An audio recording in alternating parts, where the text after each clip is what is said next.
Hello, thank you for joining the latest one-on-one episode, a video series from Modern Healthcare Custom Media featuring insights from leaders from across the industry. I'm Maria Castellucci, a content strategist at Modern Healthcare. It's my pleasure to be speaking with Wendy Austin, Senior Vice President of Operations at City of Hope, Orange County.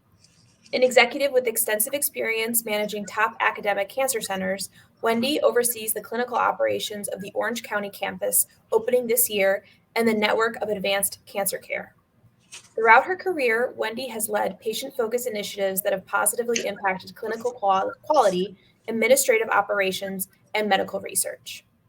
Wendy joined City of Hope 2 years ago after more than 2 decades in executive leadership roles at the University of Texas MD Anderson Cancer Center. A fellow in the American College of Healthcare Executives, Wendy serves on the board of directors of the Association of Cancer Executives, where she is an inaugural recipient of the Certified Oncology Administrator certification.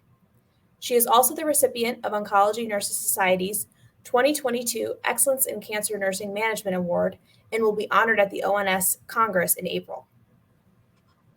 Today, Wendy will be discussing how City of Hope is working to recruit more than 300 healthcare workers for its new cancer center amid national staffing shortages.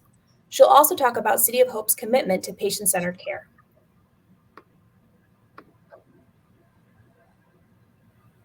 Wendy, thank you so much for being here today. Oh, good morning, Maria. Thank you so much for having me. It's always a pleasure to talk about healthcare trends, and it's even more of a pleasure to talk about what we're doing here at City of Hope. I'm so excited to get started. Okay, so for our first question, like I mentioned in the introduction, City of Hope is hiring 350 people for its new cancer center. What is your recruitment strategy given the national shortage of frontline healthcare workers right now? Gosh, Maria, that's such a great question. While there are many, many things to celebrate right now in healthcare, there is absolutely no question that the issue of the labor shortage is really a pain point for us today. The shortage, is been brought about by the pandemic, as well as just demographic shifts, as well as economic issues. In fact, I recently heard a statistic, which I found hard to believe, but I heard that approximately 90,000 people in the American healthcare workforce have left the market in the last year, in 2020, as it evolved. And I've also heard that in the future, it's expected that annually there will be more than 100,000 nursing positions available in the coming years. So what we've been doing is really focusing on what City of Hope can offer our teams. This is an incredible opportunity. We're a startup, so to get in on the ground floor and do something that really hasn't been done before, for me, I know is a culmination in my career. So it's really been about having people that want to get in on the ground floor and be part of something that's truly innovative and bringing remarkable care to this community. I also believe that, while we've been looking locally here in our community to find folks that might be interested in joining us, this is also a national search. We're looking across the country for people who have the kinds of personal attributes that we're looking for and experience for us to be successful here. Many exceptional professionals are out there, even though there's clearly a shortage, but we're looking for people that have just unyielding compassion, and we're finding them. We're actually finding people in this community despite what's happening. And I think a lot of that, Maria, is because of the mission. A lot of people are drawn to the mission of taking care of people with cancer. And it's usually because somewhere in their family, or sometimes even personally, they've had a family member or a friend who's experienced the disease, and they want to give back in some way. And so what we're finding in the people that we're recruiting right now is that the mission in and of itself really draws people to this work. I love that. I love talking about the mission of your organization. So we've heard a lot throughout the pandemic about the experience of nurses. So can you talk about oncology nurses particularly? How have they been impacted by the issues we keep hearing about burnout, being overworked, and lack of work-life balance? And that too, Maria, is a great question.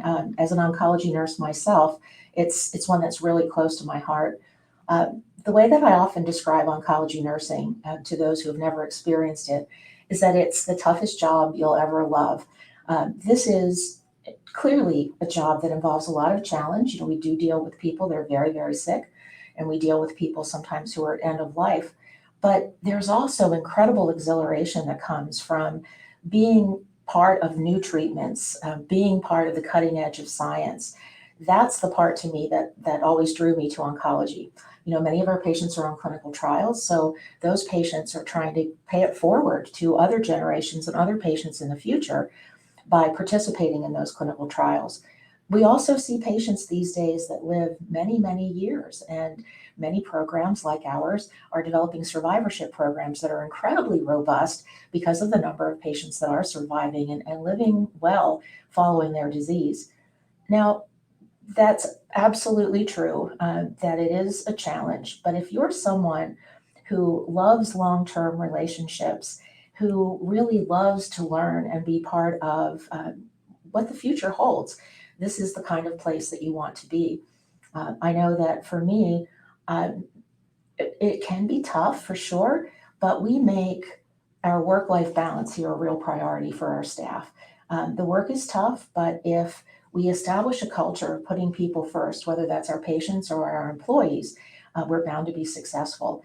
We very much strive to have an inclusive environment where everyone has an opportunity to be engaged and, more importantly, an opportunity to grow.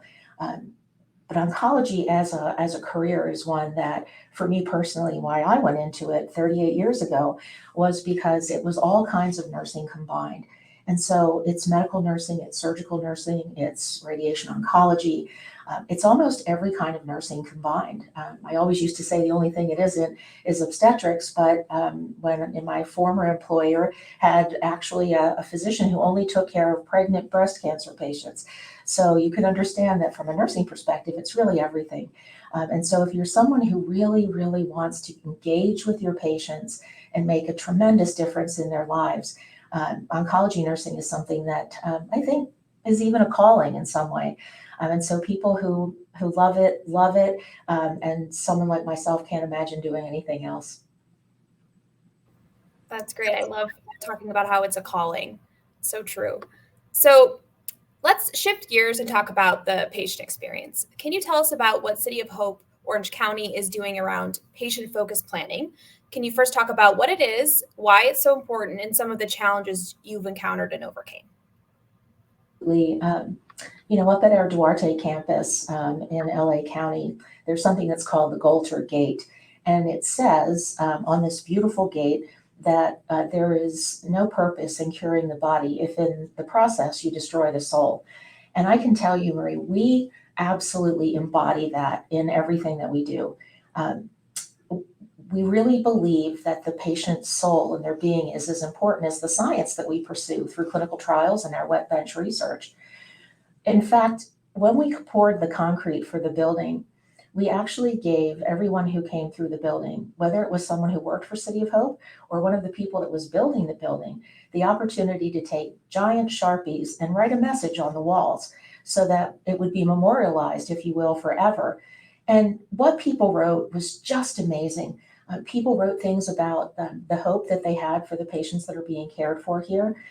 Many patients or people who came through actually also wrote messages to patients, people that had been in their lives that had experienced the journey of cancer. So from its very concrete pouring, the building has been built with an emphasis on patients and the people whose home this will be throughout their cancer journey. We really had about 500 community members who participated in the actual planning of the building. We had cardboard cutouts for what exam rooms might look like, what our waiting areas might look like, and we had former patients and staff and family members, caregivers, come and participate in laying out the rooms so that they made sense from their perspective. We wanted to create a center that really focused on healing and that was a sanctuary for our patients and one that gave them hope. So from every detail, I can tell you from the colors of the paint down to the furniture. We had a furniture fair where patients and caregivers had the opportunity to come in and test all kinds of different chairs, and we selected the ones that the patients and families chose. We also have had a feng shui expert involved in the design of the building, given our patient population here. And so the color selections, the artwork, pretty much everything has been designed around the patient and their experience. So I think of it as a building that they built, that our patients built, and that we'll keep building as we move on in the future to expand and build our hospital and make this truly a place of healing. That's great. Sounds incredible.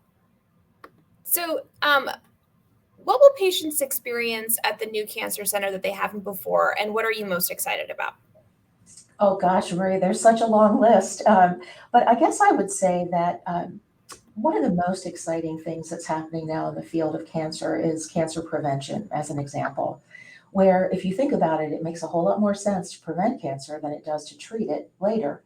So we have the opportunity to really work with our genetic counselors and the people that can identify specific attributes that individual patients may have that predicts that they may have cancer in their future.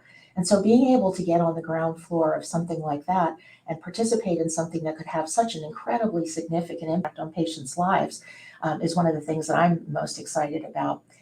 We're also introducing complementary medicine here. Some people may have heard of it in the past as alternative medicine or integrated medicine, and we'll be introducing that program here. There's no question that complementary medicine in the face of a cancer diagnosis decreases patient stress and actually increases their outcomes, which is hard to believe, but there are actually studies that show that in certain patient populations, participating in complementary medicine extends their lives, which is truly amazing. So we'll be doing that here. We intend to have a rapid response clinic for patients that are particularly ill. We will have the ability to respond to those patients before they get significantly ill or require admission to a hospital by having a team of folks that are specifically focused on that. We're also introducing a nurse navigator program here. Cancer patients' care is so complex and takes such coordination that every patient will be assigned a nurse navigator who will be kind of their person, if you will, throughout their journey here at City of Hope. So I think that's going to be an incredible benefit to our patients. We're actually piloting it now in Newport Beach, Fashion Island, and we've seen tremendous results so far from that effort. I guess the thing that I'm most excited about, as you can tell, there's lots of things to be excited about, but the thing that I'm probably most excited about is being able to bring City of Hope level care, the care of a nationally recognized comprehensive cancer center, to the patients in Orange County. We knew that about 20% of patients were leaving this county in order to seek cancer care. So to be able to deliver it here in their backyard, in their community, is something that I think the community is truly going to benefit from, and so will we by learning from that patient population. So we're hoping to change the cancer landscape here in Orange County, and it's exciting to be part of that and be part of all the work that's happening here as we grow something that didn't exist before. But we're taking the opportunity to take all the experience of all the people who are working here, who have thousands of years probably now of oncology experience, and do things differently here, to take all those opportunities that we always said, if I could be queen for a day, I would do this. And now we have the opportunity to do it here because we're such a green field, and innovation is going to be a primary objective of what we do here. So it's an exceptional time, and City of Hope is truly an exceptional place to work. Well, amazing. That brings us to the end of our discussion, but it was amazing talking with you, Wendy, and hearing about all the incredible work going on at City of Hope Orange County. To our audience, thank you for tuning in today. Look for more one-on-one episodes in the coming months by visiting our website and our social media platforms. Thanks so much.